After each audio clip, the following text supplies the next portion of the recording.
ওই যে হাদিস শরীফে একটা লোক গিয়ে কাঁদতেছিল মুসলমান হওয়ার পরও। হুজুর কয় কান্দো কেন? কই যে আমার গুনাহ কি মাফ হয়েছে? হুজুর বলেন হ্যাঁ মাফ হয়ে গেছে, কলেমা পড়ছো মাফ হয়ে গেছে। কয় যে হুজুর আমি তো মারাত্মক গুনাহ করছি। বলে কি? বলে আমার একটা মেয়ে, সেই মেয়েটাকে নিয়ে আমি, ঘটনা লম্বা আমি সংক্ষেপে বলতেছি, মেয়েটাকে ফাঁকি দিয়া তারে আমি মারবো, বুঝতে দেই নাই আমার বউরে। বললাম চলো বেড়াইতে যাই। মেয়েটা আমার সাথে সাজাই দিয়েছে, তার মা বেড়াতে নিয়ে যাবো এই কথা মনে করে। মেয়েটা কদ্দূর যায়, আবার আব্বা আব্বা বলে আমার দিকে ফিরে আসে, আবার পিছনে থাকে, আবার আব্বা আব্বা বলে জড়ায় ধরে। এইভাবে করতে করতে যখন নির্জন এলাকায় গেলাম, আমি পাহাড়ের পাশে গর্ত খোঁড়া আরম্ভ করলাম।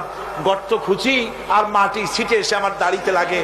বাচ্চা মেয়েটা আমার কাছে এসে দাড়ি দিয়ে ধুল ঝাড়ায় দেয়, কয় আব্বা তোমার দাড়িতে ধুল লাগতেছে, তুমি এই কষ্ট করতেছো কেন? মেয়ে তো বোঝে না যে আমি তার জন্য কবর খুঁজতেছি।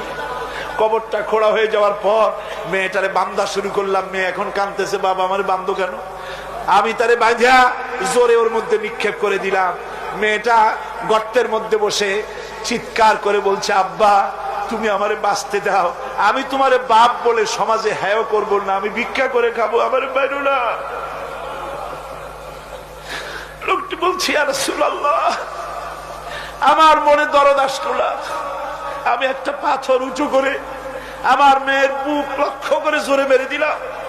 বুকটা ফেটে রক্ত ফিনকি দিয়ে উঠলো, আর মেয়ের বুক থেকে আওয়াজ বেরোলো, আব্বা। আমার কানে যেন এখনো সেই আওয়াজ বাজে। হাদিস শরীফে এসেছে, হুজুরের চোখের পানি দাড়ি ভিজে ভিজে জামার উপরে পড়তেছিল। হুজুর বললেন, আহারে মানুষেও পারে এইরকম কাম করতে।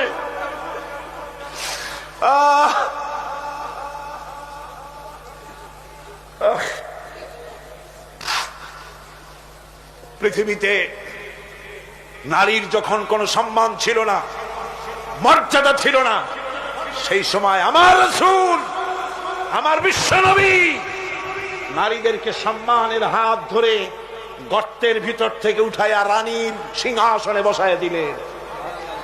সুবহানাল্লাহ, মায়ের মর্যাদা দিয়ে দিলেন। সুবহানাল্লাহ।